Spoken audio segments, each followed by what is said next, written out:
Hello, everyone. So, hopefully, we're live. We're live on my screen. So, this is me, Anya Lyon. So, welcome to our podcast. And we have a bits of our home team today with us. So, that's Dr. Lala Sudamantara, and Dr. V. Lu from Vietnam. We've got Hello. bits missing. Hopefully, they will join us soon. So, today we want to talk research. So, what did we write for today? For today, we decided that we will be talking unveiling TESOL research and we will be building a framework through research insights. So, what's our job basically? As you noticed in these podcasts, what we do, we don't necessarily invite um, people that cost $100,000 to actually talk to, and Mhm. we can read about them in any event. We want to see what's happening on the ground. We want to actually um, give visibility to people who are trying to integrate the new policies into their environment. We're trying to learn where we are today and how all the work that has been done for so many decades is impacting on our professionals' lives at work. And what we want to do as from now on is to try actually to collect data, information from our colleagues about what they do as research, and as a result, also how this informs their practice. Because some of our colleagues actually teach English or literacy, or we'll find out what else. And we want to actually ask you some principles. So we will not always be nice. I don't want to be nice. It's my job to be nice. Sometimes it's tiring to be nice. We want a little bit of oomph in our discussions and have a bit of a chat, because when we have these I can't think of a better word, but confronting discussions. If you're honest, if you're really truly here to learn about how you can help yourself and help your students, we need questions that help us maybe to change or to adjust. I'm not sure whether it happened to my colleagues who are today from our home team joining us, but I certainly have gone through transformations in my own pedagogy and research. So I've always had a sharp eye for critique. As long as I remember, anytime I had to write a thesis of sorts, there was always a critical bite to that thesis. I guess it's my personality. I always wanted to show that we can do better. But in the beginning of my career, my research was in linguistics. So first it was German linguistics, then yes, a bit of English linguistics, and I was trying to see how it works. And then I was still very young, and I thought I knew everything until I started meeting people at the University of Queensland, whom I didn't understand. They were saying to me things like, when people meet in a context of communication, each of them has stakes. I get it, stakes. I know what it means. I don't think it means a piece of meat. I get what it means, stakes. But how was to actually integrate those stakes into pedagogy, right? So we might talk about it a little bit today. Um, to everyone's disappointment, we didn't really prepare for today with our home team. So maybe I might just ask my colleagues and put them on the spot first before I show what I have prepared. I might just remove this slide from the screen so it doesn't confuse everybody. Everybody knows what we're doing here. And by the way, welcome everyone here. So we also would appreciate our audiences to just send us some comments. We're happy that you guys from Indonesia and different places. Just send us some text and we will read it and respond to and have a chat this way. So as I promised now, before I actually lay out all the things I have prepared, because I always over prepare, I might ask my colleagues, did you take some break? A breath about two principles, just two. Don't write a page, don't write a thesis. Two principles that inform, or two concerns, or two principles. Okay, we'll make it a little bit more flexible, that inform your research. What bothers you and why this thing? Just two. Okay, we're starting with Lala because he's on the top of the screen. Go, Lala. Yeah. Andrew. All Thank right, you very two much. Lala. Too. Two. All right. Go All on. right. All right. Let me check my note here. So, one of the most important lessons I learned from you and Andrew when I was in Darwin is that a research has to have, let's say, a strong intellectual framework. And there are two characteristics in my research that I noticed very well. Number one, it's conceptual structure. Well, for me, conceptual structure is the key concept or concepts and ideas that are interconnected and provide a conceptual structure for understanding a subject. And these concepts may be general or specific, depending on the field of knowledge. And then through 4 years training at Charles Darwin University, I learned how I could connect the dots from many areas of disciplines, not only linguistics, not only TESOL, but also other disciplines. And that's number one. And number two, interdisciplinary perspectives. I think it's a key, the second key in my research. And I believe that as a key component in my intellectual research, it encompasses various research methods and approaches that guide the investigation and analysis of the subject. So you, Andrew, have shown me uh, how other disciplines could inform the traditional view of TESOL research that might be dominated by linguistics. So that's actually what I learned. Only two characteristics, right, Anya? No more, or No can more. I add? No No, more, all right, because it's only enough for two. me. It's fun. Yeah, It's enough meat for me now to chew through it and actually yeah, spit it out at you back. So we have researchers, so some sort of more experienced ones who will be actually watching us, hopefully, and some newcomers and everything in between.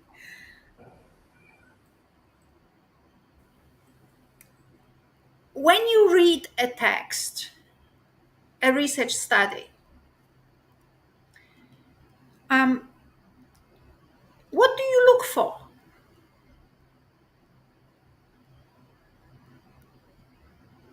Lala, yeah, Lala, this is you. This You is you is it because you because is this you're Lala or is it everybody? no Lala. Okay. Because you talked, this is what I want to actually now focus down, because you mentioned two things. So the first one is a conceptual framework, and the other yeah, one yeah, is integration of interdisciplinarity into this conceptual framework, so that you are not incestuous, like, tautological, saying the same thing over and over, yeah, um, yeah. which you claim All linguistics right. does, right? Yeah, yeah. So, um, right. But what I'm saying is, when you read, Mm, what kind of information you are after that helps mm. you organize your reading. All right, all right. Sorry for the delay because Lukman is giving me a phone call. So what I search, let's say in the literature review, for example, I try to review the existing literature related to the research problem that I propose as an integral part of my work. And this helped me understand what is already known in the field and identify gaps of areas where further investigation is needed. But I had a problem, I guess, in reading back then because back then my mindset was simply about theory testing, and I think that is one of the weaknesses of mine as a new researcher.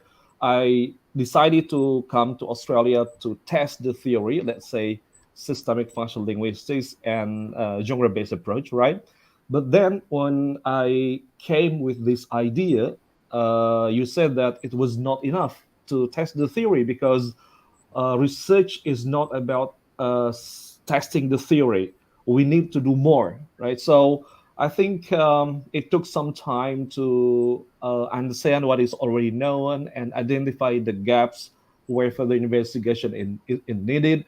Because the concept of agency, for instance, was missing from my proposal, right? So I think that is a key foundation that I tried to read more and more. And yeah. Okay, so I'm not getting what I wanted. Hmm. Um, you will let me know, please, when is the time to show your PowerPoint, okay? All right, all right. So I'm not getting what I wanted. I tell you Hmm. why I'm trying to focus our discussion on something really specific, because I want to see for myself. I'm Hmm. becoming a little bit like Jordan Peterson. Sometimes Right. when I talk to my friends or colleagues and they say, oh, we're listening to Jordan Peterson, but he's so fast. And I Yeah. think he's slightly selfish because a lot of times when he has a discussion with someone, it is not about the audience, it's about using the discussion for his own books, right? Hmm. So he Yeah. runs, and unless you've followed Jordan for years, you just cannot catch it because Jordan talks about himself. So I'm doing this myself now. So I'm very specific about how I read the text. When I look at the text, I know exactly what I'm after. Really exact. I know, and obviously, not everybody writes like I do. So then I'm trying to sort myself out in that paper. I try to create a mental slots in my head, and to see how I can organize what they say into the slots which I want someone to fill, right? So that's what I do. So I read with the framework. um, when I say I'm asked to review a book, just recently I had to review a book, and I have to say it was in philosophy, and I've written a little bit of it, and then I put it on the back burner, and it just never ever came back. But the first thing I did when reviewing this book, which I never finished, was to first write my own response to the problem. So what I did, it's a very useful technique. You go in with an answer, so you know yourself, right? So know yourself. What's the in biblical, know thyself or something like this, right? So in a Christian language, self-awareness. So once you know yourself, once you know what's your response to a particular subject in the article, then you read it in a more meaningful way. Has what I'm reading. Now, if to know the answer, to know your answer, allows you to organize now. So your answer is organized, and now you can organize what stuff. So I was writing with my Indonesian colleagues a paper. They sent me their research, and obviously I've written this paper based on their sequence and thinking. So I've sent it to the publisher, the reviewers, sent some comments. So I've responded, and I'm waiting for the final solution. Don't know whether we'll get it published or not in that particular journal. But the reviewers were asking me questions like, how do you know just from this statement by the particular professional what they think? Well, so I I do know because I would have never said that. Right? There are some things you would never say because they not those sentences. I mean, not even in a darkest moment of your pedagogy, right? You wouldn't say that. So obviously we also knew the context, but just even so I'm asking that. So maybe Lala, you can sit and think a little bit about it, and I'll go now to V, and now ask her the same question. V, you can choose now. Okay, so we have now a choice because as a result of this podcast, we will be publishing our framework, right? I don't think as an article. I think just as a podcast. I think we all have our publications, and I'm too busy for that to go to. Anyway, so V, you can choose. Um, what two things you know with which you read publications, or what did I say before? What are your two key principles with which inform your research? Hello, hello, Daniel and everyone. Can you hear me clearly? Totally. Um, I think I have one overlapping principle with Dr. Lala. That is the second one, interdisciplinary perspective. Because I think my PhD project, the conceptual framework of my PhD project is also a combination of some evidence from neuroscience related to how the brain work regarding learning. So maybe we have something in common. So that's why I think the interdisciplinary view is quite essential when we want to do research, even now in education. And another one, I guess, I think when we want to do something uh, particularly for me, my focus is on listening. So I think we need to know the nature of listening, the listening process, like how it works, and the mechanism. Uh, so in during listening, we need to understand like how the learner make meanings, how they interpret the auditory input. So that How is, they interpret, pardon me, I just need to make sure that I understand how they interpret the auditory input. Is this what you said? yeah. I mean the upcoming signals. So that is my principles. So you're looking at so you're interested first at this very second, well, maybe not interested now, but you had been interested in the processes underpinning listening. Mm-hmm. Is it what you said? How people make sense from auditory signals, right? Yeah. So making sense, I'm just writing it down. And what you're saying is when you read an article, say, with regard to listening, you're looking at whether a person is providing you with some clues Mm-hmm. to how people make sense from auditory signals. Notice even the way we say it, it's a little bit weird. In TESOL, you never hear about how people make sense from auditory signals. They usually say how people, teaching listening comprehension, right? So you have more pedestrian way of, way of framing it. You are going a level higher, so no longer talking about listening like listening comprehension, which is, I call it pedestrian because it's almost like very common, and it's not abstract enough to open space for inquiry.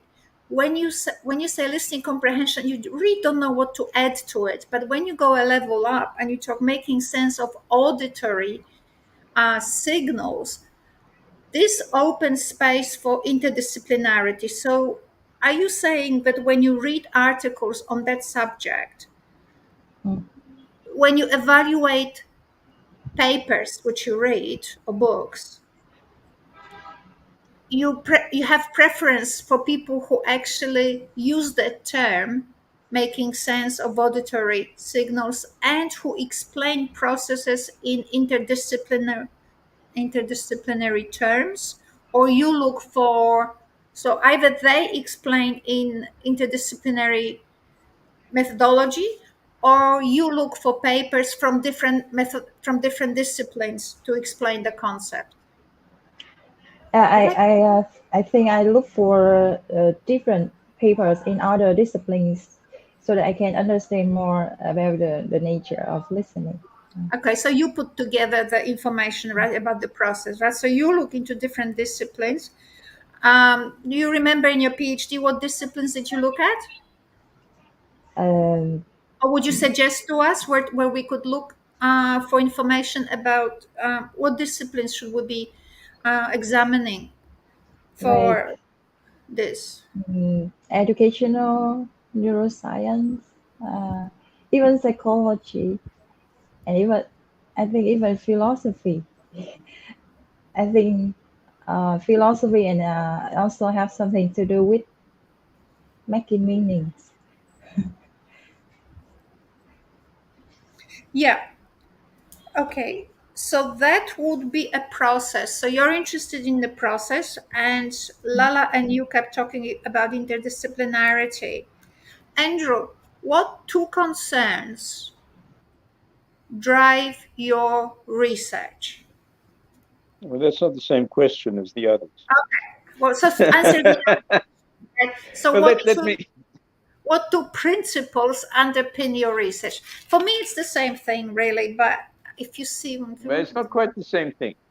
Let answer me both try to answer questions. the first. Yeah, okay. I'll try to answer both questions. You're a professor, not for nothing. The first question is,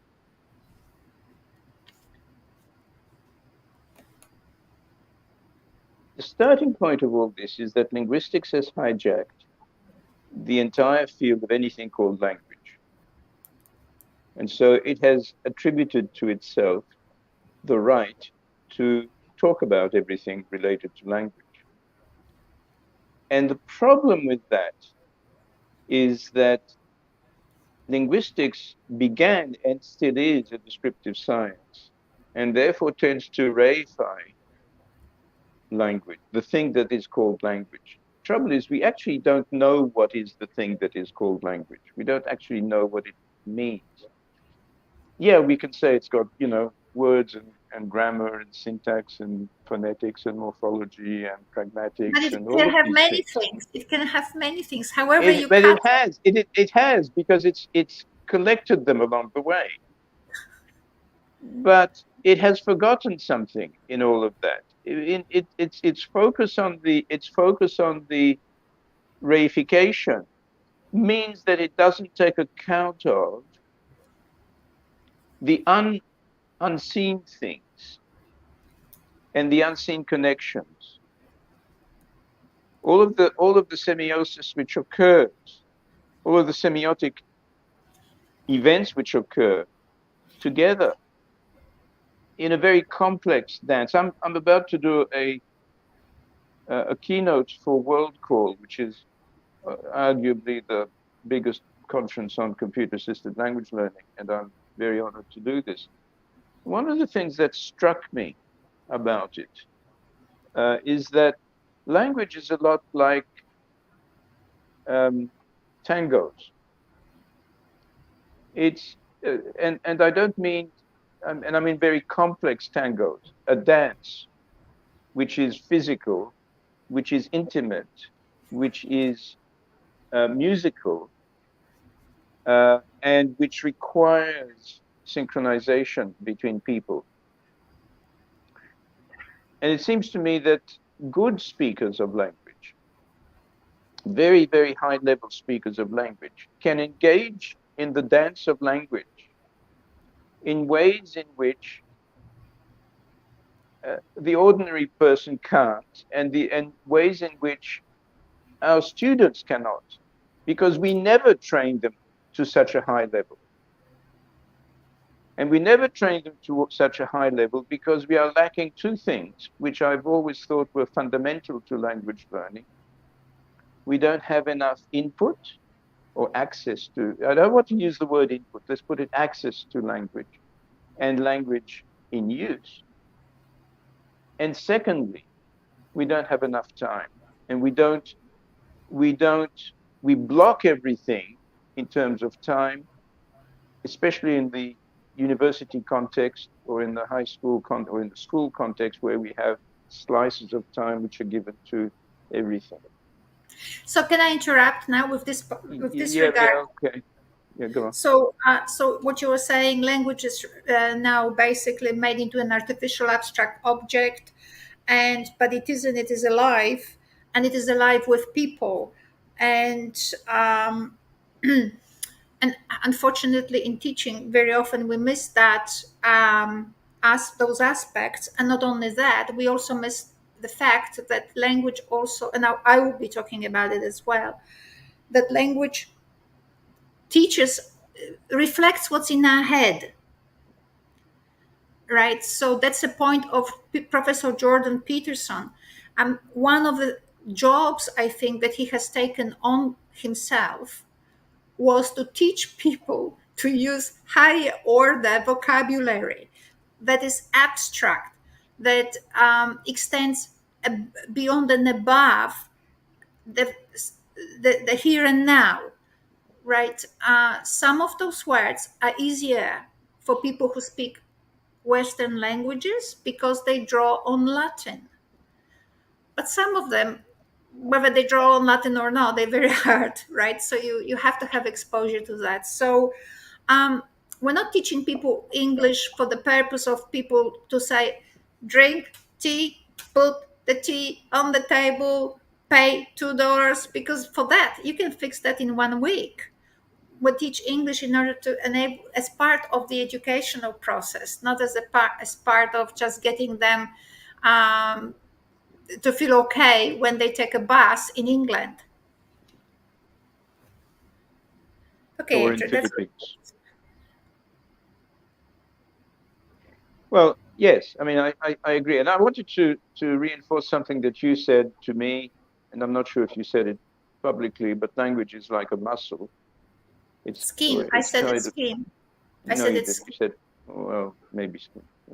Anyway, it doesn't matter. Point is that it's built into you, and it is um, an enabler. Language is an enabling uh, uh, uh, thing. I don't know what to call it, but it's an enabling thing. And we don't. I wanted to talk a bit about intimacy, but I don't want you to think it's about sexual intimacy. It's not that kind of intimacy. It's about what the French called intimité, and intime, and I can't translate it. Um, Roland Barthes said to a friend of mine, um, l'imposition des rythmes est la forme la plus intime de la tyrannie. Yeah. In other words, the imposition of other people's rhythms on you is the most intimate form of tyranny. Well, what does that mean? It's not about, again, so in that context, it's not at all about sex. It's about how deep it goes, how deeply rooted it is. And when we make meaning, we necessarily enter the deepest roots of our consciousness and unconsciousness. And we don't know this. We don't talk about it. We talk about cognitive and we talk about meaning making, but we actually don't ask ourselves how deeply it goes. And in fact, it's very, very deep.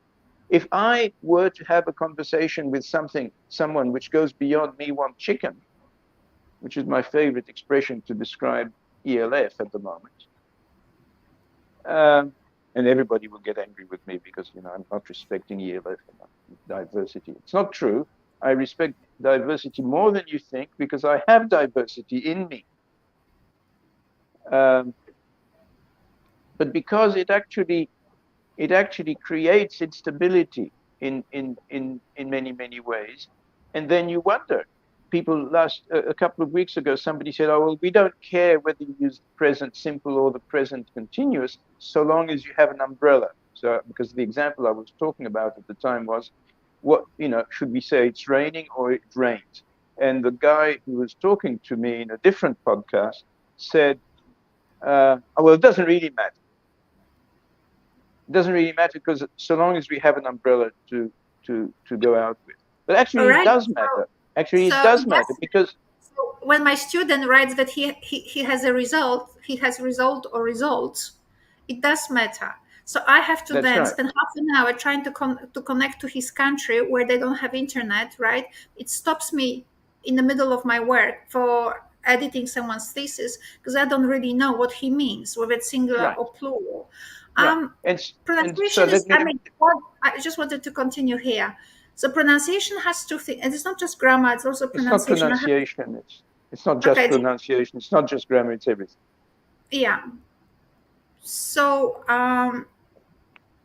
so everybody who speaks English as a second language knows that in English you can swear, as if there was no tomorrow. But try swearing in your own language, and you can't, right? There's no way because it's not. Your language is inside of your bones, and if you were to swear, you would feel dirty. But in English, you could just, go full blow. Um, yeah, I forgot what I wanted to say. Oh, with the pronunciation. So I had but with the pronunciation, for example, I have a student and I said to him, well, if you don't pronounce, you don't make it, because when he makes an effort, it's all good, it's all great, but he feels that he has to scream when he speaks English because it is so aggressive. I get it, I feel the same way. But imagine if someone spoke in your native language and only pronounced the first syllable, right? So it does matter. It does matter whether it is this tense or the other tense. Obviously, I get them wrong and everybody will get them wrong, but it's not to say that it doesn't matter. It just means that with practice, we will get it better and better. Okay, Andrew, sorry. Well, we will get it better and better, but get what better and better? We're going to adjust to. People will say, "Oh, well, you just have to." From a social justice perspective, you just have to adjust to the other. You just have to adjust. You're just a bad person. You have to adjust properly to the other person and respect the fact that they don't speak English this way or that Yeah, way. on paper, The it looks reality, good. Yeah. but On the paper, reality that is that works if you well, want, but not in reality. in reality, if you want to engage in really high level conversations, you can't do it. You cannot do the dance. The tango collapses.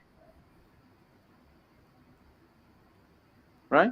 Maybe you can do a basic step, and everybody thinks, oh, you're doing very well. And what we do in our teaching is we teach them the basic step. They go to B1 or they go to B2 on the CEFR scale, and we think, oh yeah, this is really good. And by the way, Chomsky says that ChatGPT is a plagiarism machine. Fair enough. I don't care if it's a very sophisticated plagiarism machine. The real point is that we do not do any better with our students. If only they could be plagiarizing as well as ChatGPT, we would be delighted, Yeah, I am. wouldn't we? Yeah, of course we would. And that's the point. And actually, what we're teaching our students is to plagiarize. We say, no, no, we don't want you to plagiarize. But actually, from the point of view of English language conversation, we are teaching people to plagiarize. Remember what you said in the coffee shop. Deux cafés, s'il vous plaît. Right? And then you repeat it 100,000 times. And no, that's not plagiarism. That's just habit. Or it's just a phrase that we use. It's a function. It's in the dictionary. It's okay. But it's plagiarism. And we So, forget that, and we criticize everybody for that, but we do not go beyond that. Because that's what we teach. We teach people, oh, remember here's how you create, just a minute. Here is how we create a presentation. You come in and you say, hello, my name is Andrew Lyon, but you can call me Mon, for example. I mean, this is a Thai presentation. This is a Thai version of an English presentation, let's say. So, my name is uh, Suchita, but you can call me Om. Okay, but it's done like this, and rhythmically it works like this. My name is. There's a little pause, and then boom, and then boom. Okay, that's not English in the English that I know in terms of presentations. Maybe I should accept it. But the majority of English listeners will not accept it, and they'll go into cognitive overload, waiting and wondering what the heck's going to happen next. Now, I'm not making a case for anti-ELF. Everybody can go and relax. But what I am saying is that there are habits which occur in certain kinds of contexts, and then we have to adjust to them as we dynamically do that. We should do that. I agree we should do that, but we can't do this endlessly. So the question is, how do we make the dance and I wish I could have shown you, because I actually have some extraordinary dancing, V seen it, I think, of tangos, because I sometimes use it in my class. Some extraordinary dancing of people working in total harmony. It doesn't mean that they are in harmony, or that, sorry, it doesn't mean that they have learned the steps. Yes, they have learned the steps, but they are also able to adjust the steps as they perform it. And I think that's one part of it's not just language, by the way, it's everything that we do. I mean, we keep thinking, oh, it's language, so we have to worry about the verbs and the grammar. But we don't. It's about everything that we do. We are constantly dancing with each other in these conversations that we have, whether with language or with other systems. So anyway, I'll stop there. I mean, I just wanted to raise this issue because I think it's very, very important. Two concerns. So you've got 3 minutes to speak about the second concern. So your first concern was that language was removed from the ways of life, right? Language is part of life. And in classes, because we so focus on those textbooks and on the amount of vocabulary and which grammar points, that we no longer teach language, we teach textbook. So but we think we teach language because we're taught this way, right? We're taught this way. So here comes, we're talking about research, right? We're talking about research in TESOL. So here's the first conclusion, which is, if you want to do a breakthrough study that has a potential to affect intimately and positively the field of TESOL, please explore how people in other disciplines construct the concept of language. I mean, for me, there were two authors, so I read it in the comments. So one of them was Pierre Bourdieu, so he was a sociologist. So what the heck was he saying about language? So one of his books that I read was The Logic of Practice. I've read it like 20 times. And then symbolic, what was it? Language as symbolic. Representation? No, power, symbolic. I'll find out later on the internet. But I always know the title, symbolic power or symbol, I forgot, something like that. Anyway, I remind myself. So so these two texts by Bourdieu, I've read more, but these two texts had had phrases there because when I was reading it, I found it very difficult to understand it. I'm not a sociologist, so I was reading the whole thing patiently and looking for bits that would talk to me. And the other one was Anne Friedman. Now, Anne Friedman is unfoundable. I mean, I know that she thinks she is foundable somewhere, but if anyone wants articles from her, they can write to me. However, even by now, I have lost anyone for tennis. I have references. I have references for that. But it's a great language and symbolic power. Language and symbolic power, right? And symbolic power. So that was Bourdieu. The title I forgot.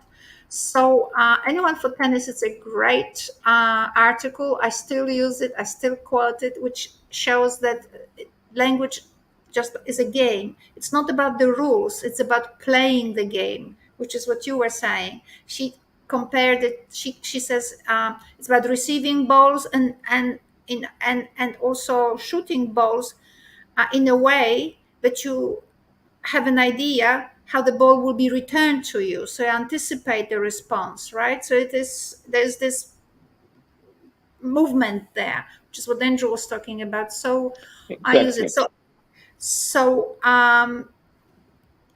And that makes language alive. And I do know that majority of teachers who will listen to this conversation, they will think we're overdoing. We're talking about things that make language teaching difficult and too much. I could not stress enough that it makes language teaching easier, simpler, and right, but it requires a researcher willing to read up and find out why we are saying that that was an opening for us, but made language teaching and language research not just more interesting, but also easier. So here we have this principle about conceptualization of language.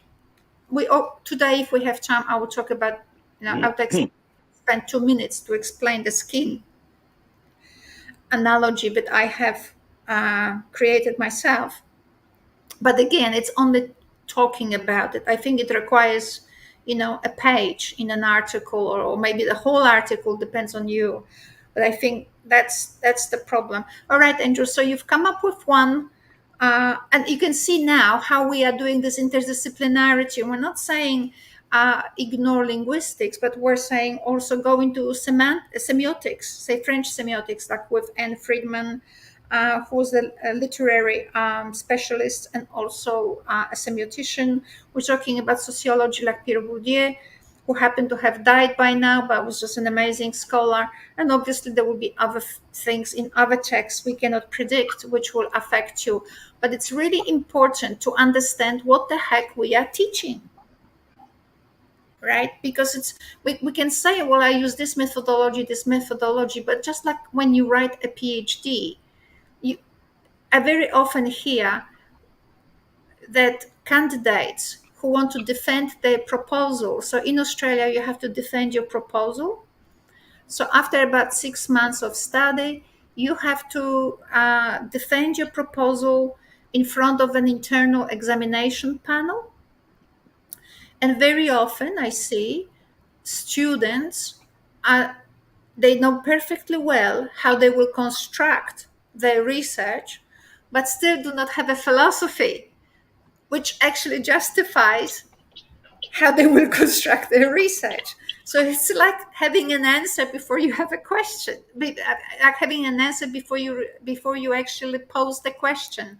So here as well, please focus on what the heck is it that we're in the job of. What is it that we are after? I think doing things like, oh, I'm doing Swain's 4 competencies, it means nothing.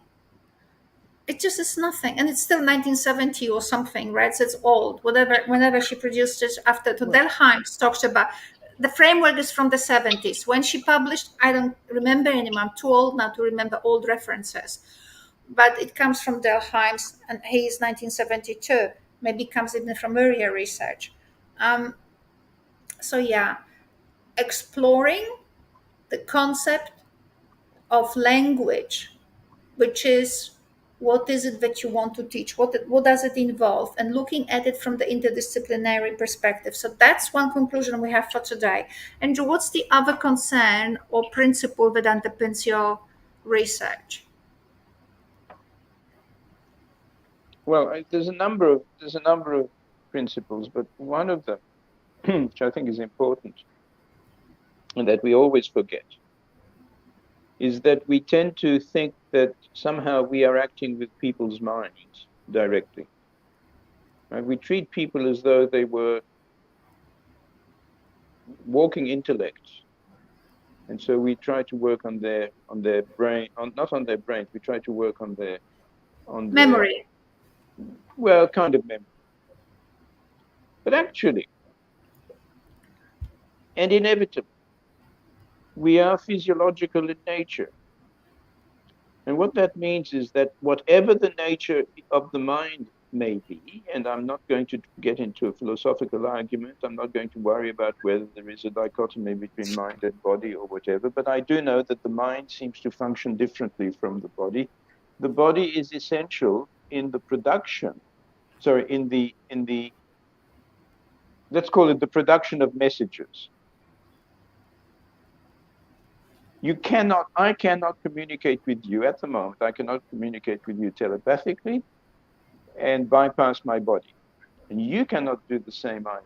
So inevitably, between our minds are our bodies.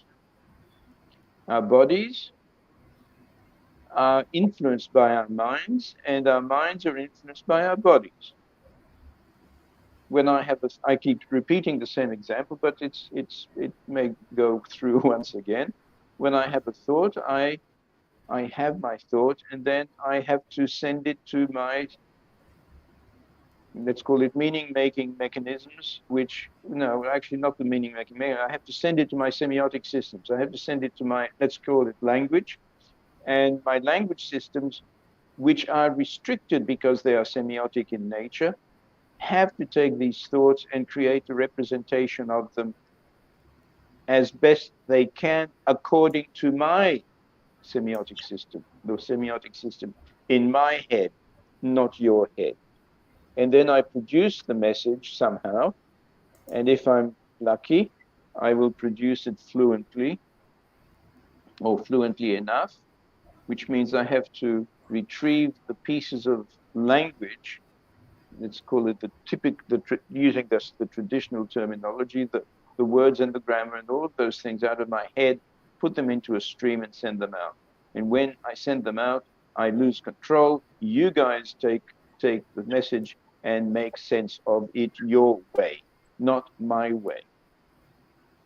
And ultimately, if we do this long enough, then we can dance together.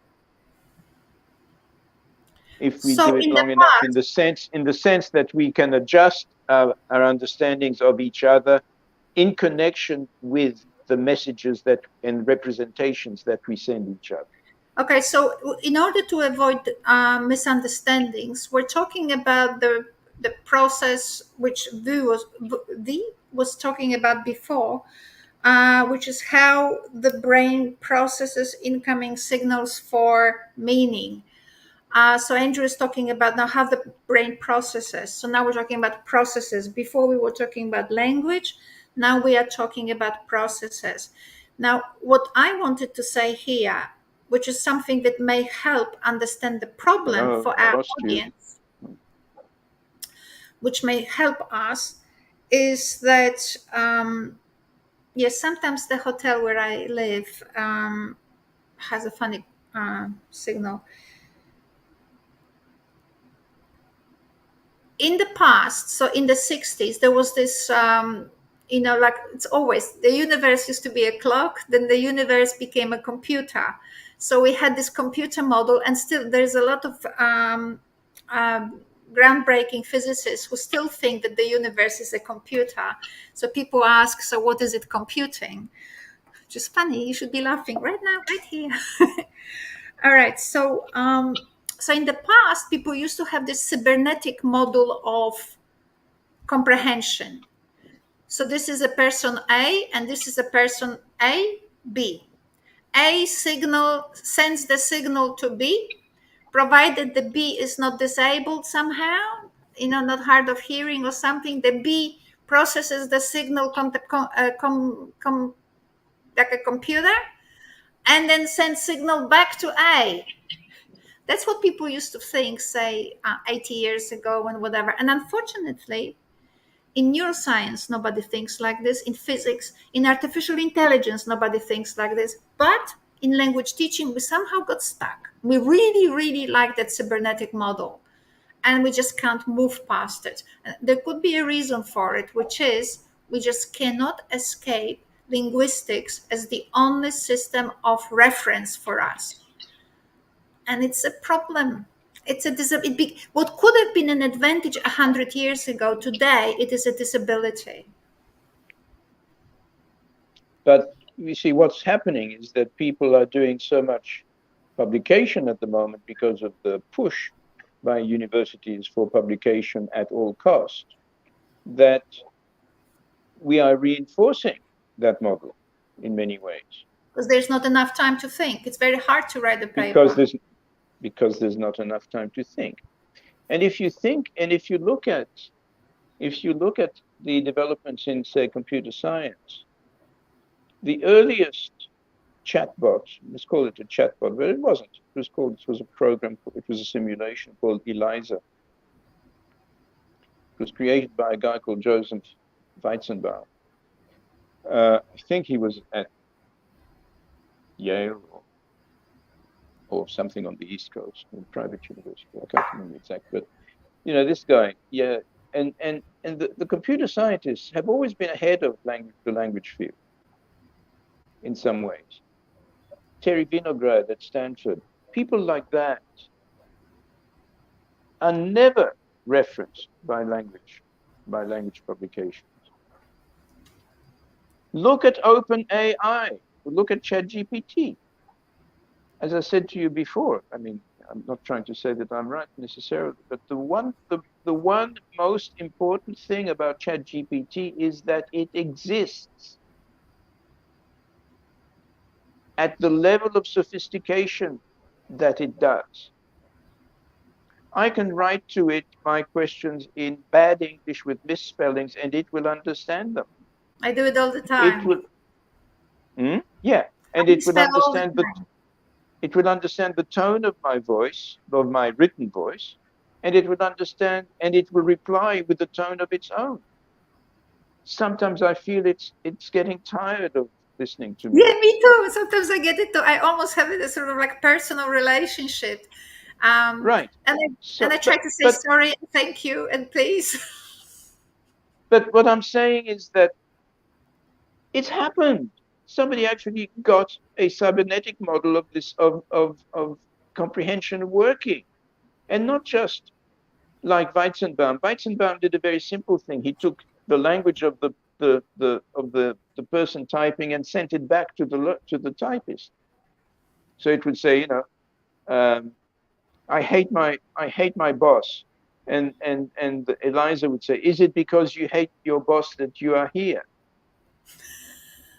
Right? And so the guy on the typing would say, oh, yes, I'm here because I really want to express to you that I'm angry. Why are you angry? Says Eliza. Okay, so it just did keyword recognition and phrase recognition. I mean, keyword is very broad, but this isn't the same thing. And people are saying, oh, you lose your job. Yeah, okay, maybe we'll lose our job. It understands English in functionally. Maybe it doesn't understand it in a sentient way. Maybe it's not, like another form of being, but it does understand. And I can have conversations with it about my programming and other things that are very complicated, and it gets it. I know it gets it because it writes the computer code I want from it. So you use it for editing and for writing computer programs. I don't use it for editing. I No, don't is it use it for better than it? editing. I can use it for editing, but I do sometimes use it for editing, but it transforms what I say sometimes, and I don't like that much. So it happens to me. We will go back to the concept of processes, but it happens to me, just in case people want to know. But when it happens to me, the chat skews them. It very often says it way better than what I want, that I actually said it, right?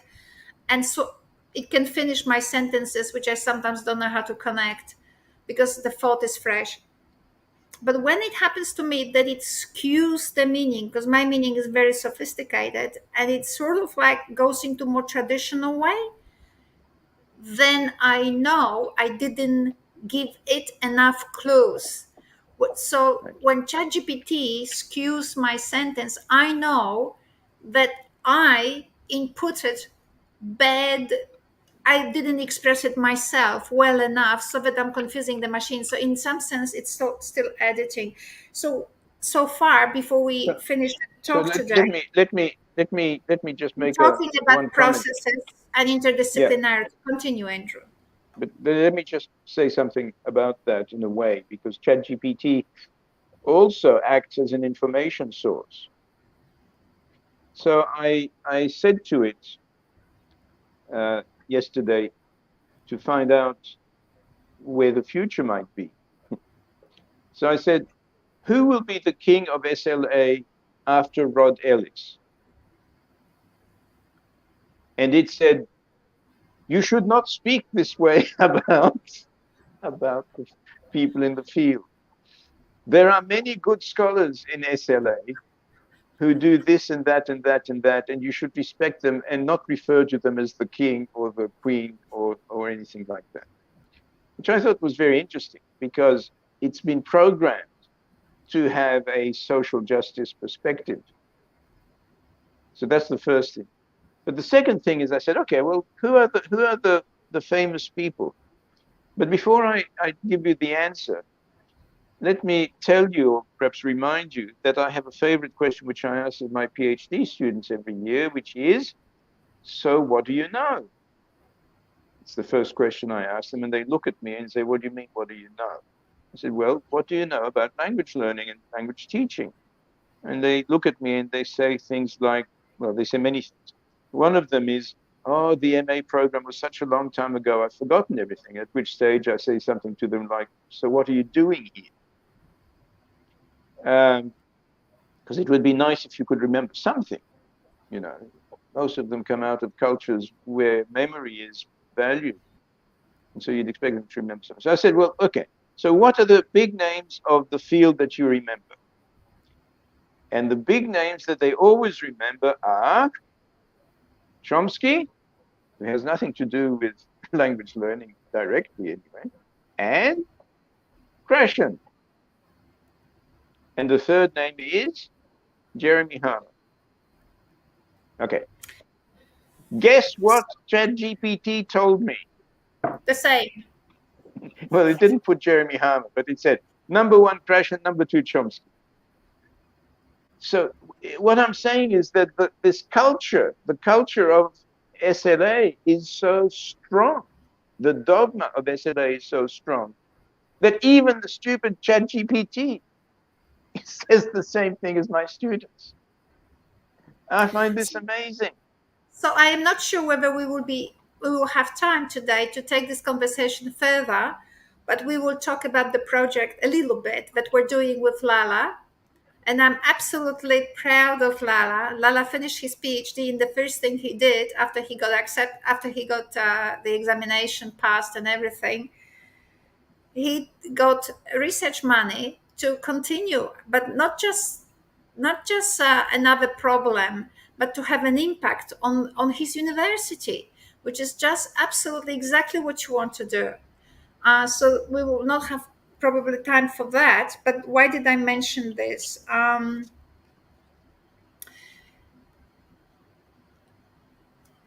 Because when I talk to ChatGPT, sometimes ChatGPT does similar things to me. When we mention app approach, like we just out of the, we didn't know what to call it.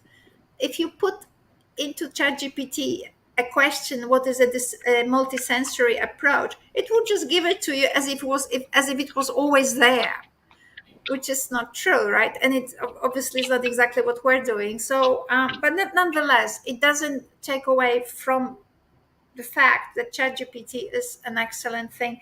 So when we talk about processes, which is very nice, which was very nicely, the problem was very nicely positioned by V, which is what processes are involved in processing or making sense out of incoming signals. So there are experiments out there that show evidently that our brain doesn't hear. In order to hear, our brain, the first thing that it does is eliminate signals. Our brain is literally making us deaf and blind so that we can make sense out of the world. So when you think you've got wonderful eyesight, sometimes you wear glasses, you've got beautiful hearing, all is going well. Well, it's not your eyes that see, it's not your ears that hear. Yeah, they help, but it's your brain.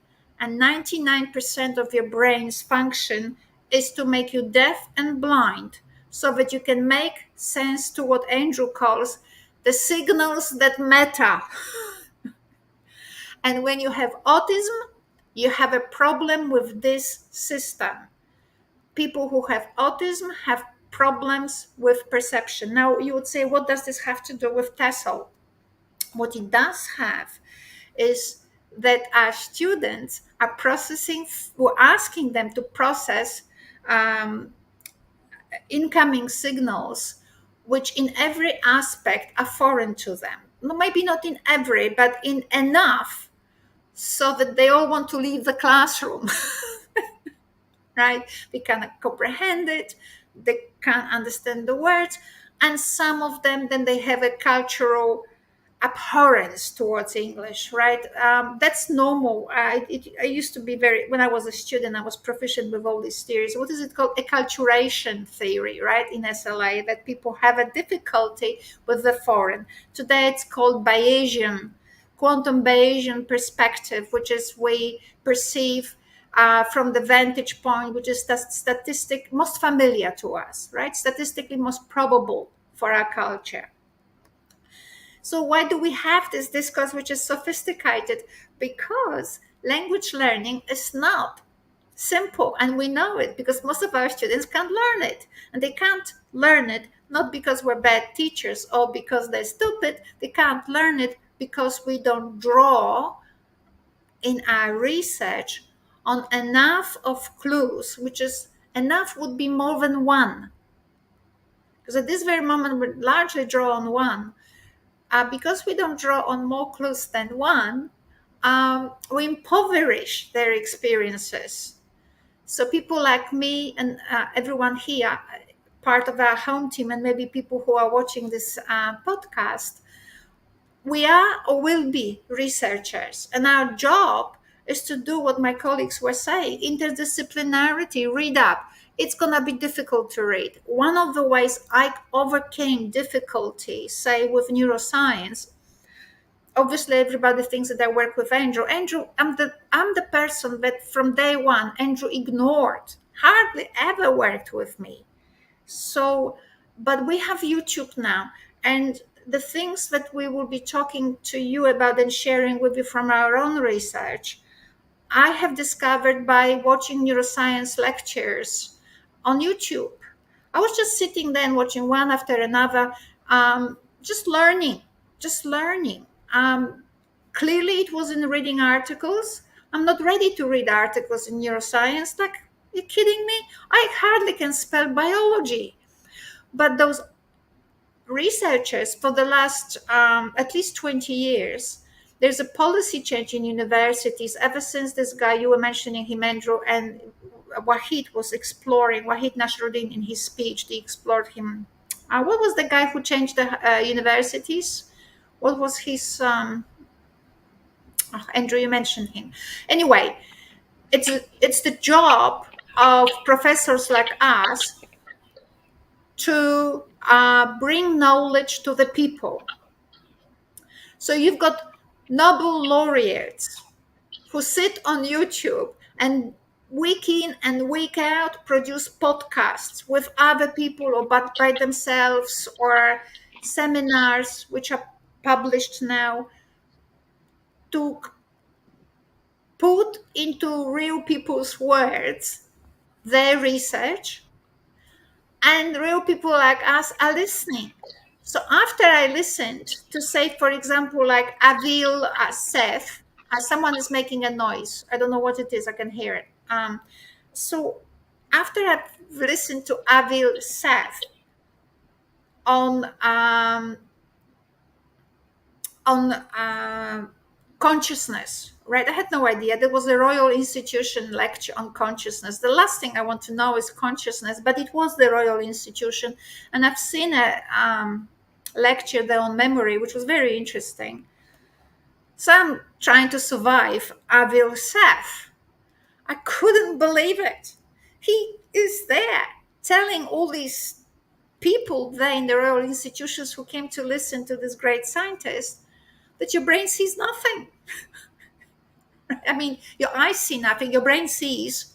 Your brain sits in a case, it's dark there, your eyes see nothing, your ears hear nothing. The brain makes sense from the information that from the information that it already has. And, and you think it's all right. You think it's like you knew it all. You don't. It's extremely interesting. So now, once I've listened to Avil Seth explaining these concepts,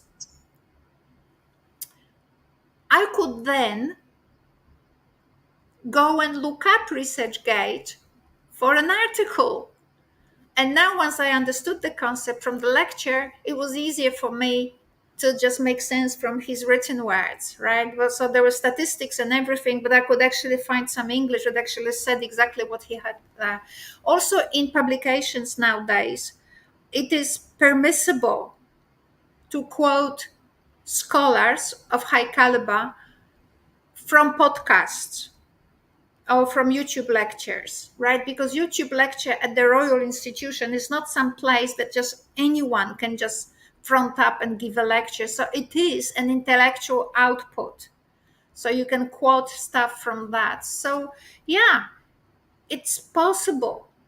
It's possible. There is University of Southern California that spits out every week or every so often lectures on language, lectures on neuroscience, lectures on everything, Stanford, I don't know, whatever. You just have to look for your favorites and or for anything and then look, find and identify your favorites. So there is stuff there and it's very interesting. If you are an interested researcher, you will do it. All right. And a little bit of effort will go a long way when you publish a paper, not about how to teach English, but about what I found on podcasts about how humans make sense out of auditory signals. You can say in your abstract, I have no idea what it means yet, but I've done, so many weeks of research. This is what I found. I certainly, in further projects, I would chase up some publications, but this is what I found around the issue of processes involved in auditory processing or visual processing or in meaning making, language learning. This is what I found. It's an excellent paper. Sometimes we have to make little steps before we have the entire paradigm, uh, whereby you can say, now I'm a lord, I've invented the whole paradigm for teaching research. Now, we certainly with Andrew and Lala have, and V probably as well as part of it. I don't know V's research. V had been, she used to be Andrew's researcher. So, but we certainly have a package, I would say. But how long did it take? It took me, say, way over a decade and other people working with me. It took Andrew, so you add Andrew to it, and he's got like at least 4 decades of that work. It takes a long time and a few people working on a particular thing, but it doesn't begin with the paradigm. It begins with reviewing interesting stuff and sharing it and doing another review and sharing it again. And after a while, you will have a compilation of stuff that will start actually lighten the bulb in your head, or you'll share it with other people and you will experiment with it. So that's how it works. So let me summarize today some things before I let Andrew maybe. Yeah, Before you summarize, can I just say a couple of things? yeah. I've said in the past that we are not doing very well in language education with the proficiency scores from EF and so on. I just wanted to give you some numbers which come out of some research I'm doing now, which is not published and actually is in terms of its details confidential, but in terms of its output is public. So in a study that I'm trying to do on proximity measures, which is how close students' transcriptions are to a a chunk that they're listening. So they listen to a chunk. It might say, "Hello, Jane. How are you doing, Jane?" or something like that. And they're supposed to write, "How are you doing, Jane?" This is a study which came out of, and I have to acknowledge two people. One is V, who gave me some data from Vietnam, which I have not yet analyzed a lot. I've done a little bit. Thanks, V. And then another Lou, who is my student, Heidi from China, and I've mainly got her results. And I've written some computer programs with ChatGPT, which analyzes the proximity. Proximity measures are algorithms which analyze how close each word is to the model words which are given. So if the sentence that they, or the chunk that they're supposed to analyze is "Hello, Jane," or something like that. How are you? Let's say it says, "Hello, Jane, how are you?" Then it does a check of what the students wrote as a whole chunk, and then word by word, and compares every word with every other word. You will be astonished to hear. Anyone want to make a guess as to the percentages? It's less than 10% that people get things right the first time. Anya, your microphone is off. Anya, your mic is off. So students saw a text and they were, or heard the No, text, they heard a text. and they were to transcribe what they heard. Correct. And only 10% got even a short sentence like "Hello, Jenny," correct, right? Correct. Yeah. It's amazing. What does it mean? I mean, it's difficult. It's interesting to find out. And I've discovered this by accident from trying to do another task, which is to develop an algorithm for helping students to understand what they are listening to, or at least at some level. So, so if it's about 10% less, it could be in some longer phrases which are a bit more complicated. It could be less than 10%. And the standard of the text that they're listening to is at about B1 on the CEFR scale, B1, B2, no more. B2 is an absolute top. And it's very simple. "Hello, Jane, what are you doing?" I can't remember the exact word, but it's something like this. "Hello, Jane, why don't we go overseas for a trip?" And so you break this up. They're listening to this, and they're trying to write it down, and they can't. So Jane, they mishear. Sometimes people say June, some people say Jamie. Amazing number of people said Jamie instead of Jane. And this is after, I mean, Haley did the error analysis, and it's published, but it's quite different from what I'm doing. And as I said, she was kind enough to let me have her data. But I mean, it's amazing that people don't get it, because the complexity of the listening process is such. Okay, you might say, "Oh, they may not have had enough context." I can't remember whether they had enough or not. V's context, V's experiment was different. They've had some context before producing the chunks. But even hers is not that great. Sorry. I'm just astounded that people who have studied English for 12 years, 14 years, 15 years cannot get "Hello, Jane." Okay, so I can understand why they didn't get "Hello, Jenny," but were they just as bad with a sentence like are we going overseas together or something Yes, like this? Yeah, they were Okay, worse. They were because worse. "Hello," oh really? Because "Hello, Jenny," I get it because it's a, what do you say, Eigenname? I don't know in German. So in English, it's your own names. What do you call it in linguistics? Proper name. Eigenname. What? Yeah.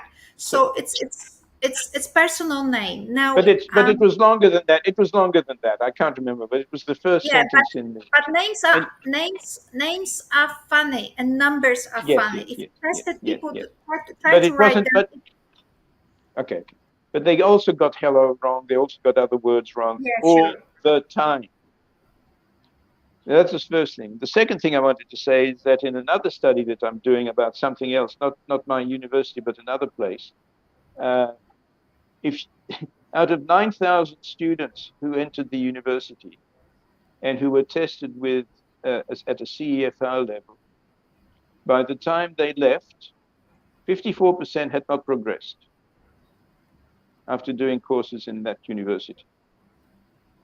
43% went backwards, and 44% increased their level from, say, A1 to A2. So not much. Lala, when you did your almost no one got above A2. Just a few people.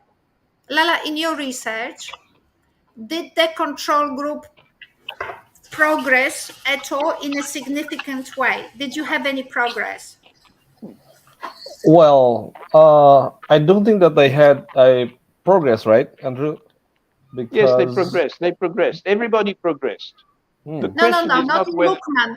Not in Lookman. In Lookman, you can say in some individual students went up in the score, but as a group in Lookman study, they didn't progress Okay. in in a manner But that in would be Lala's, but significant. Lala, sorry to put words in your mouth, but I believe everybody progressed.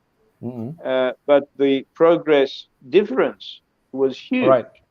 between the uh, uh, SFL group and the non-SFL group. Mm, The non-SFL group progressed by 600% or something like that. Was it? I can't remember the exact number. It was a very big number. right. Uh, the SFL group made some progress. The number of people going backwards in the SFL group was close to 50%. A Yeah. little over 50% went backwards Mm, in the SFL group. Uh, The but as same a in group, they Lookman. got forward Yeah, in and Lookman, much, I and don't think they went. He's. I don't think he's on here. he's not I online. could open it. I have his thesis open because I'm using it, yeah. but I can't remember exactly. But I have, I mean, if you ask me now, I think that only the experimental group progress invisibly, Okay. um, but But not the experimental. So what we're saying is that whether the it's point, SFL or whether it's something else, people are not progressing really well. that's what I'm trying to say. The progress is not happening. We think we're doing progress because we're teaching them. And when 7,000 students or 6,000 students or 3,000 students out of nine, actually, the number is wrong. 4,000 students do not progress out of 9,000.